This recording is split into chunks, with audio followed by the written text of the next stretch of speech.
Hi, this is Dee Kayalar with USD's Career Development Center.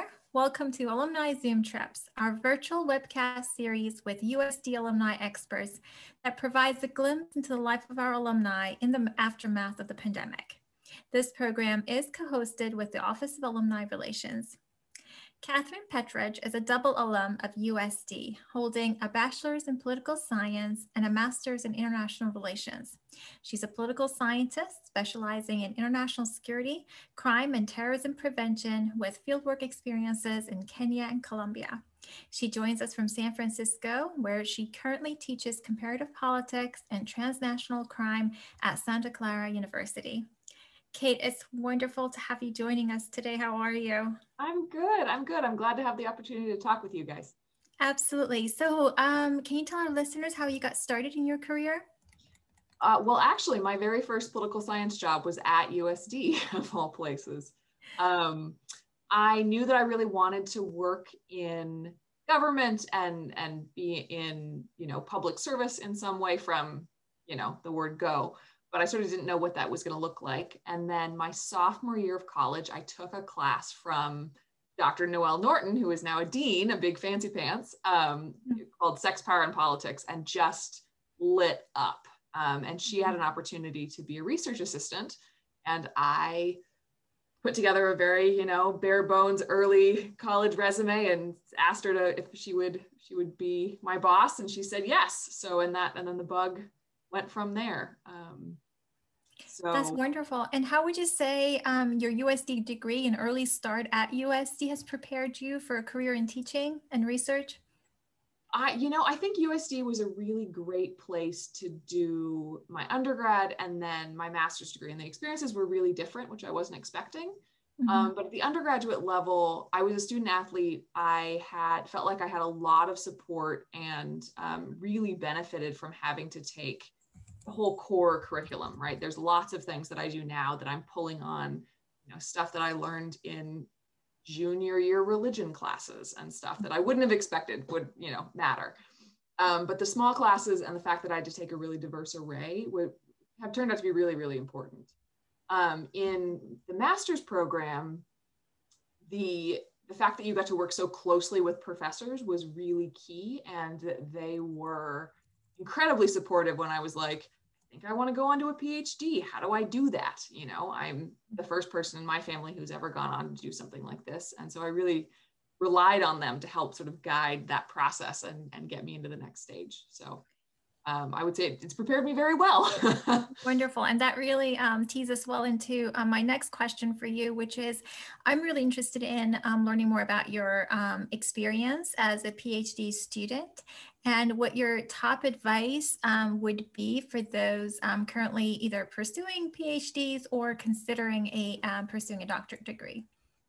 So my best advice is do it because you're very passionate about it. It is absolutely a marathon versus a sprint. And it's a lot of lifting. It's totally worth it, I think. I'm really glad that I went on and pursued doctoral studies, but you have to have a real strong fire to do it. In terms of the process of getting in, there's lots of advice about where to go and how to go and do all of those things out there. And it depends a little bit on your field, but I would say, don't go if you don't get funded. Don't take out more student loans than you can afford, because being in academia is very rewarding, but it's not overwhelmingly lucrative. And then two, think about, if you can, who your advisor is going to be, because that relationship is really, really key in setting you up for success, both in the program and then after you finish up. How can this person build your network and, be a sponsor for you in the next stage of your career? Thank you so much. That's very helpful to know. And can you tell us about how you have embarked on a teaching career post-PhD? How did that process look for you? Well, it's funny. I went into the doctoral program very much being like, I am not joining academia. I'm going to be a policy wonk. I'm going to go live in DC and be working research and do all of that. And I do that. I have a cross appointment at American University as a research fellow, which is great. And I get to have my research itch scratched. But as part of your funding package in doctoral programs, oftentimes you have a commitment to teach as well, to be a TA, and then as you get a little farther along, be an instructor of record yourself. And so I had the opportunity to do that and love it, just really, really enjoy teaching those, introduction to political science classes to non-majors, particularly because we're citizens, right? We live in a political system. We need to have degrees of just basic literacy about the power dynamics and how things come together and work together. And I find it really rewarding. I think that people, this is a real toolkit that people will use for the rest of their life. So there's just something about seeing eyes light up when you start talking about like, this is why we have the social contract and this is what it means. And this is why voting is important and that sort of thing. So I got sucked in. I got totally suckered. That's wonderful. But it's proved to be such a rewarding experience for you, right? That you've continued to do that. And I saw in your LinkedIn profile that you've also completed the FBI Honors Internship program. Now we have a huge, we're trying to promote out to our students various internship programs. So can you tell us a little bit about the FBI's Honors Internship and what that experience was like for you? Yeah, the Honors Internship program was probably the most rewarding thing that I did outside of school, formal school, during my doctoral program. And it felt a little funny pursuing internships as, a real grown-up who's had real jobs and things, but it is very much not a making coffee, getting copies kind of internship. It's very hands-on. They really and truly, it's a mentorship program. I served in 3 different field offices on 3 different squads and got to use the skills that I was working on in my doctoral program every day on things that really felt like they mattered. And it was fascinating to get to see kind of like, I do a lot of work on transnational crime things. And so you're operating at a very high level, right? This 10,000 foot view about how gangs work and the inner dynamics and all of these things. And to be then in the field office and like, here is how they work on the ground, right? Here are the things that we're thinking about. For one, really informed my research in a way that I think makes it much better research, right? It's much more practical, it's much more applied. They're at the heart of everything that I do is this sort of so what question, like what do we do with this information? It's not enough that it is an interesting puzzle. How can we use it to make our world safer and more secure? So the internship program was a little bit weird to be a PhD student in it. Most people are in law school, but I certainly wasn't the only one. And it was very empowering of what do you want to work on? What's your background in? Let's get you into a spot where you can try that out, and see, maybe you thought that you were going to like white collar crime, but like you really don't. Or you thought you were going to hate gangs, but turns out it's really fascinating. I think they've done a really beautiful job. Okay. So what I'm hearing is that it was very much tailored to that person's particular interests from a professional perspective. And how long was it and where did it take place? I was in about 3.5 years. I started at headquarters in DC. The way that it works is you put in an application in usually early September, and the various squads around the country also put in, this is the project that we need help on. And if there is a match, then the squad gets a little sort of resume book of people who they might be interested in, and they pick you. And so you get an offer of, I think when I applied, I had a DC offer, I had an Albany offer, maybe one in Georgia. I think I had 4 field offices, none of which were in Boston. And so that was sort of the trade-off of like, go work full-time somewhere else for the summer. And then you can transfer back to wherever the field office is closest to your school to keep your clearance up and all of that. But so I chose to go to DC and be in headquarters and have that experience. And then worked in the Boston field office for 1.5 years and then transferred out here and worked out of the San Jose field office. Oh my gosh. Okay. Wow. That's incredible. And are you currently teaching remotely? I am. Yeah. We're actually in finals week, so we're just finishing up. Okay. So can you tell us about like what a typical workday looks like for you as a professor, and how has how it has changed within the course of the pandemic? Yeah, it's both the same and not the same. One of the things that I really like about this job is that no day is the same, right? You might be teaching one day, you might be researching one day, you might be in meetings, all of that. And so there's a lot of freedom in getting to shape your time and use your time the way that you want to. Before, I had a pretty good routine of the days that I taught. I was in on campus, and I'm doing student emails, I'm having meetings, I'm writing letters of recommendation, doing sort of all of those professorial things.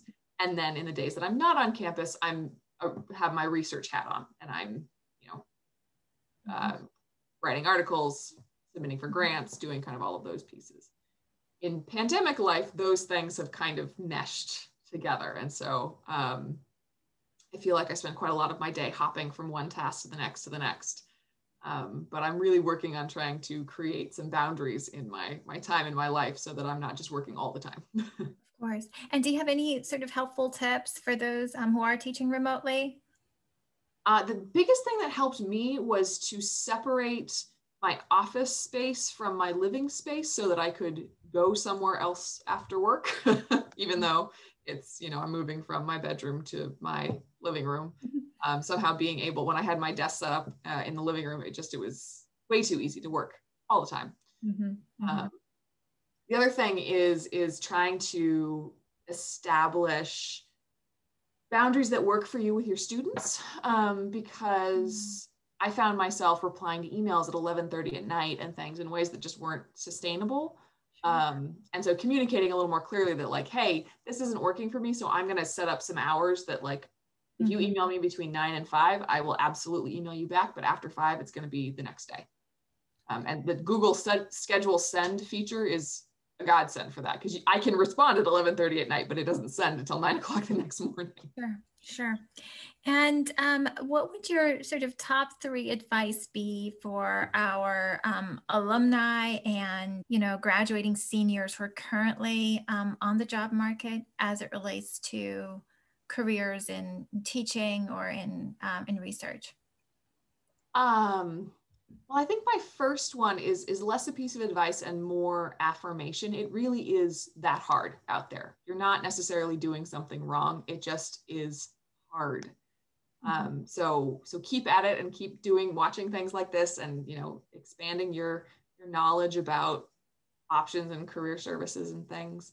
In terms of practical tips, I've spent a lot of time applying for jobs, but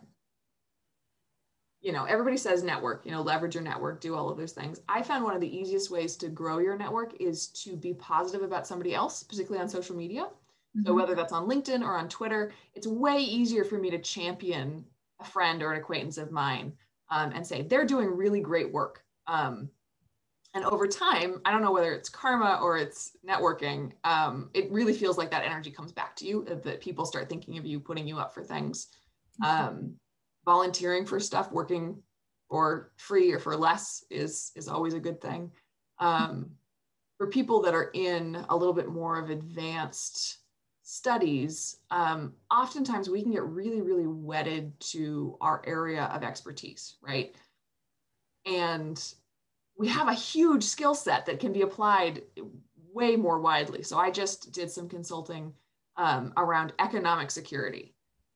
I work much more in kinetic security, so that felt really outside of my comfort zone, but it really wasn't, right? It's different actors, there aren't people shooting, but it's the same power dynamics, it's the same skill set, it's all of these things. I think thinking laterally is really a valuable tool.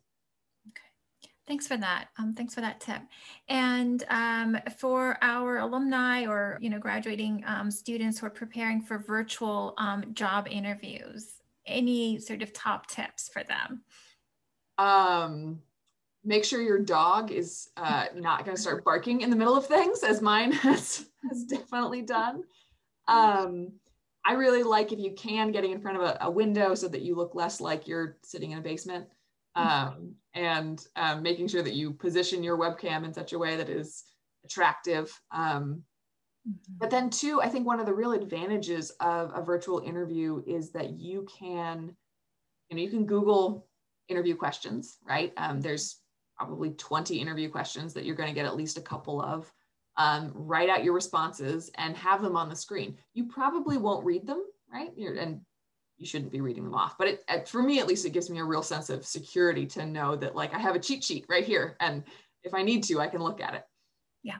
And also, to make sure that maybe to peek at it and to make sure that you've covered everything that you want to cover with them and have, made sure that you've shared everything that you wanted to share during that interview. Absolutely. And what qualities or skills make someone successful within your field? Being very durable to rejection. It's I really didn't realize how much of this job was applying for things or pitching things or submitting articles, and you get told no a lot. Okay.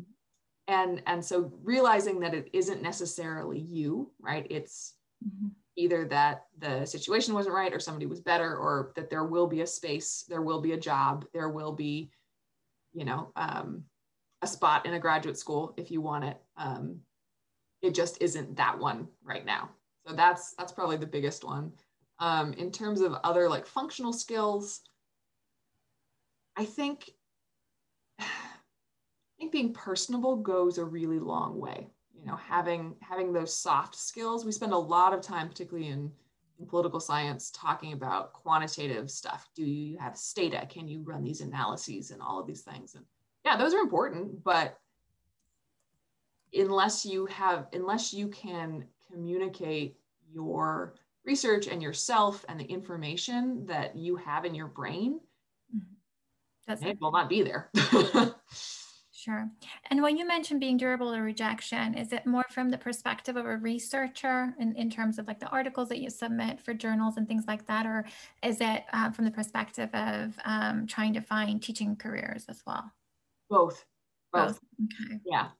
They're a little bit different because teaching jobs are much more of like getting rejected from a job at a law firm, in other fields, right? It's that you've submitted your applications, they pick somebody else, all of these things.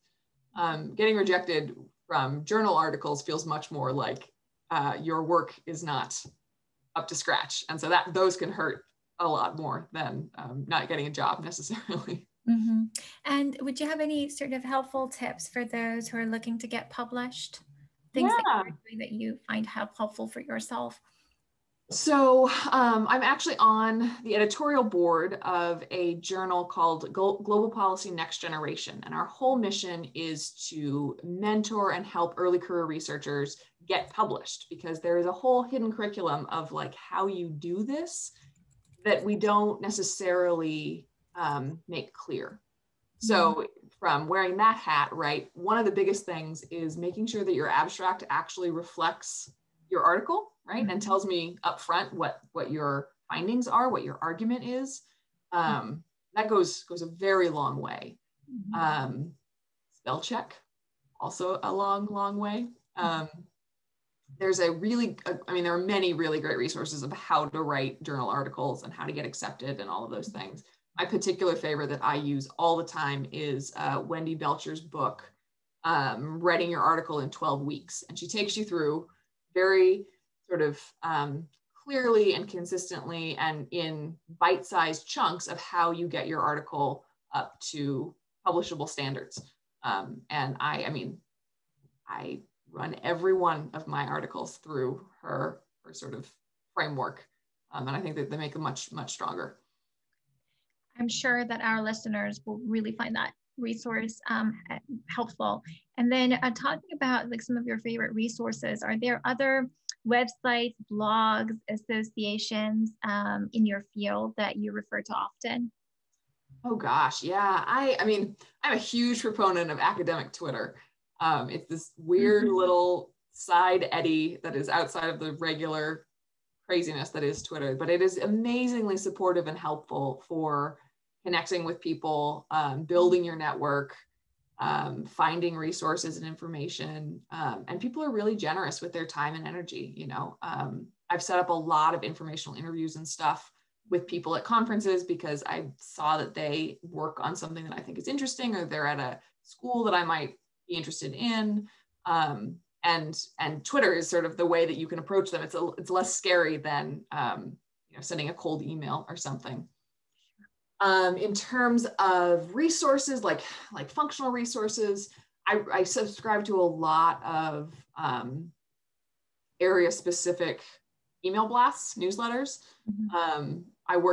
Most of my work is on Eastern Africa. And so I get a couple of news roundups and stuff that come about Eastern Africa, probably 3 or 4 a week. And it's really a nice way to outsource some of the work of staying on top of the news. Well, thank you so much for that information and for your time today, Kate. This was very beneficial, and we're just so honored and pleased to have you with us today. So thank you for your time. Yeah, of course. I am more than happy to talk at any time. Thank you again.